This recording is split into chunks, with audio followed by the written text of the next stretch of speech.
Buenas tardes o buenos días, somos el grupo 8 y vamos a estar hablando hoy sobre los hitos de la historia de la medicina en diferentes periodos.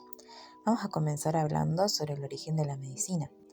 Las bases y precedentes de la historia que hoy conocemos son principalmente los siguientes: la medicina mesopotámica, la medicina egipcia, la medicina judía, medicina hindú y medicina china antigua. A lo largo de este video vamos a ir desglosando cada una de ellas.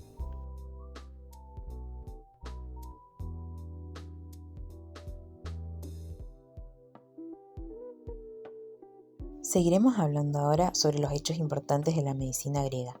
Primero hay que nombrar aquel contexto histórico donde primero hubo un cambio en el pensamiento alrededor del siglo VII a.C. en Grecia, donde tales de Mileto, Anaximandro y Anaxímedes cuestionaban explicaciones. En el siglo V a.C. surge la medicina científica en la antigua Grecia y también es importante mencionar la fundación de la Escuela de Medicina en la isla de Kos por Hipócrates, dando un enfoque más sistemático.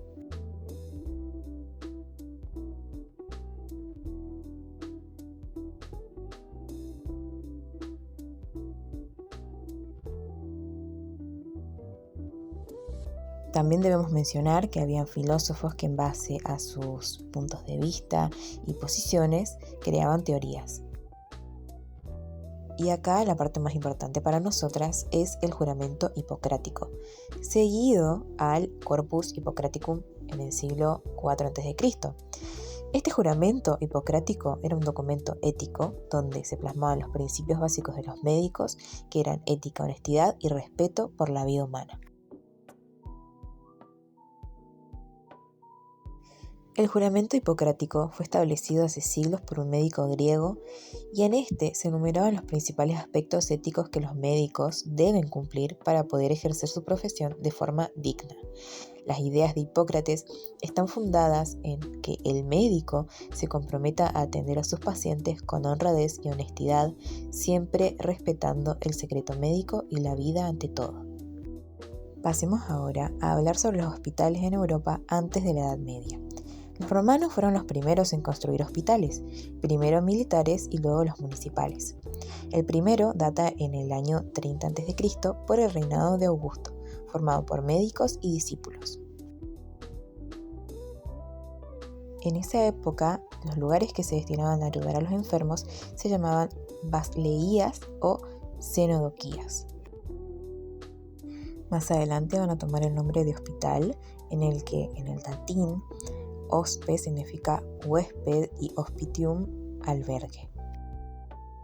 En los mismos monasterios también habían albergues, que eran casas de pobres y peregrinos.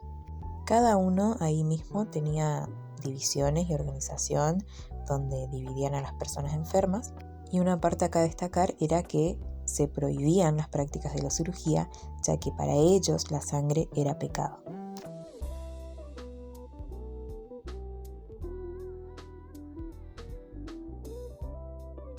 Acá en esta imagen podemos ver bien las divisiones y cómo estaban organizados. La mayoría de los hospitales construidos estaban al lado de iglesias.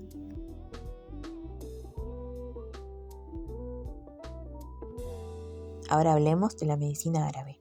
Luego de la muerte de Mahoma, los árabes tuvieron que extender su conquista a Europa, Asia y África. Allí se crearon hospitales.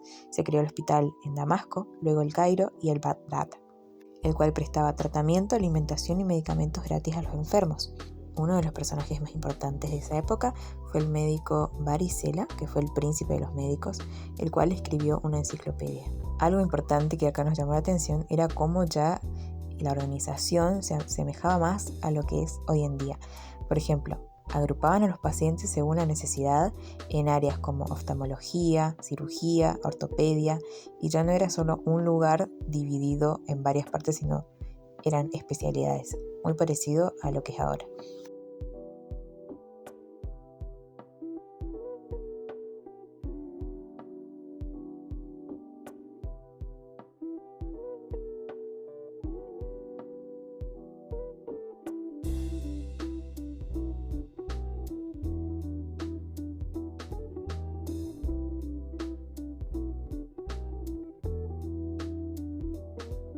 Ahora hablemos de los primeros hospitales en América. En América Latina, por ejemplo, uno de los primeros hospitales fue el Hospital de San Nicolás de Bari en Santo Domingo. Esta fue fundada por un sacerdote, quien fue el gobernador también de la isla en ese momento. Este hospital, por más que estaba en suelo de América Latina, fue construido por orden de la corona española. Por ende, tenía la misión de brindar atención médica a los colonizadores españoles, así como también a los indígenas y esclavos africanos. En México también tenemos dos ejemplos, que es el Hospital de Jesús de Nazareno y el de San Juan de Dios.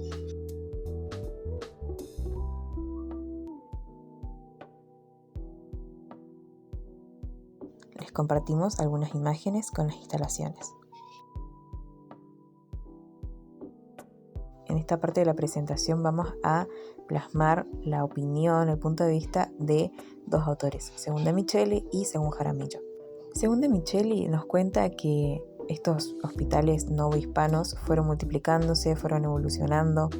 Por ejemplo, nos cuenta que ya no solo atendían solo a enfermos, también a necesitados, huérfanos, ancianos, y fueron un gran avance para lo que es la medicina actual, teniendo en cuenta también que todo este proceso pasó por dificultades. Hasta el día de hoy, hospitales de esa época siguen existiendo y sin dudas dejaron un gran legado.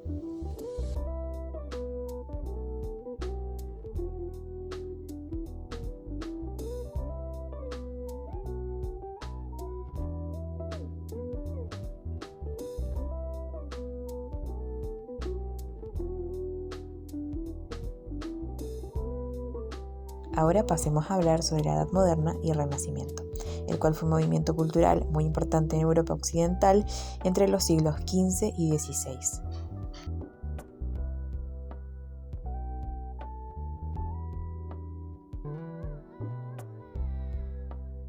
En esta transición han ocurrido varias cosas, como ser la caída de Constantinopla, la intervención de la imprenta, la conquista de América provocando intercambio de enfermedades, además de los productos medicinales. Y en cuanto a las prácticas médicas que se realizaban, se encuentra esta lista.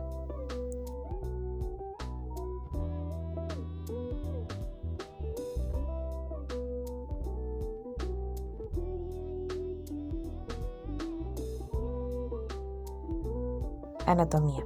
En el Renacimiento, el estudio de la anatomía se enfocó en mostrar la estructura exacta del cuerpo humano. Para ello tuvieron que dejar atrás las restricciones medievales sobre la manipulación de cuerpos humanos.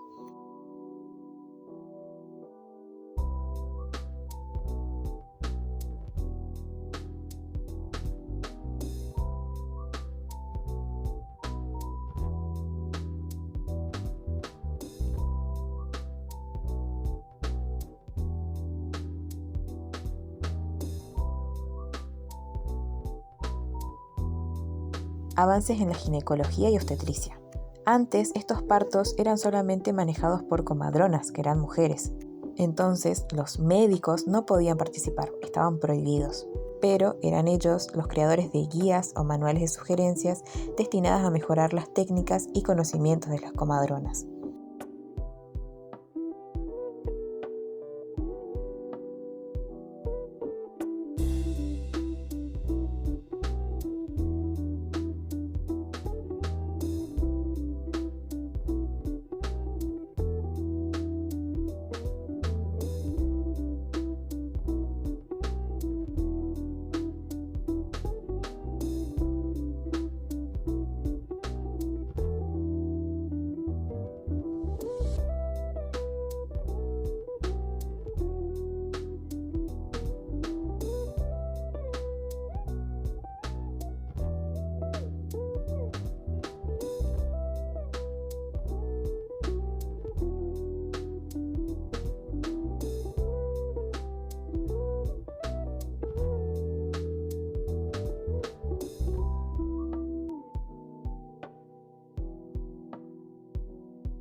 Ahora hablaremos sobre el invento revolucionario que fue el termómetro. Santorio Santorius, destacado médico italiano y discípulo de Galileo Galilei, tuvo un profundo conocimiento del método científico hipotético deductivo. Es aquí donde él publica esta obra que era Arte de la Medicina Estática, y ahí resalta la contribución a la medición de la temperatura corporal, así que él fue un precursor muy importante del termómetro moderno.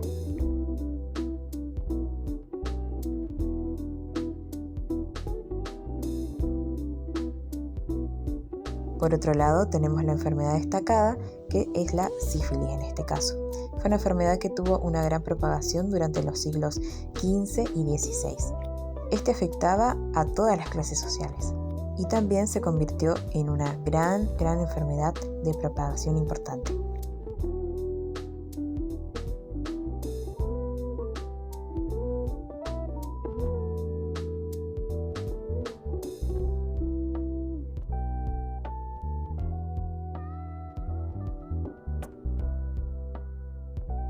Pasemos ahora a hablar sobre la edad contemporánea.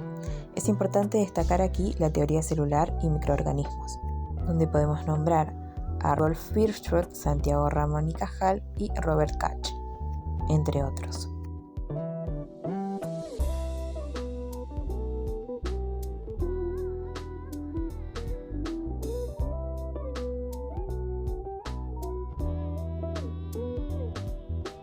Aparición de autopsias, anestesia y herencia genética. Las autopsias ya no solo se utilizan para conocer la anatomía, sino también para indagar sobre las causas de fallecimiento, extensión y complicaciones de las enfermedades. Luego, para hablar de anestesia, podemos nombrar a Humphrey Davy, el cual accidentalmente inhaló protóxido de hidrógeno y luego más adelante descubriría que este provocaba insensibilidad frente a los golpes. Por último, para hablar de herencia genética, podemos nombrar a Gregor Mendel, que formuló el concepto de lo que es la herencia genética, luego de 1900, cuando se descubrieron sus estudios y experimentos. Creación de la Cruz Roja. A razón de los permanentes conflictos, los médicos reclamaban la creación de una estructura que atendiera a los heridos. Es así que en 1864, 14 naciones se reunieron para celebrar la Conferencia Internacional de Ginebra, el cual fue el primer paso del nacimiento de la Cruz Roja.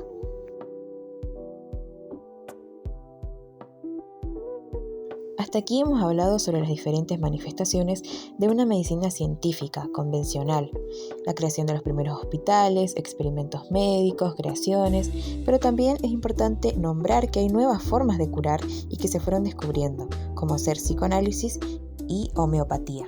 Por ejemplo, para Freud, la causa de los problemas radicaba en los deseos y fantasías reprimidas e inconscientes, y la homeopatía se basa en el principio de la similitud. Ahora nombremos avances en psiquiatría. Aquí se introduce el tratamiento de la esquizofrenia y la epilepsia con metrazol y la terapia de electroshock.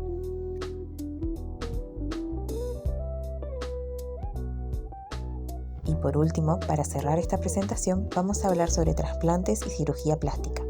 En 1933, el ruso Yuri llevó a cabo el primer trasplante renal en humanos. Por su parte, la cirugía plástica apareció como consecuencia de las heridas de guerra cada vez más graves para tratar a los heridos. Esperamos que les haya parecido interesante y les haya servido. Muchas gracias por su atención.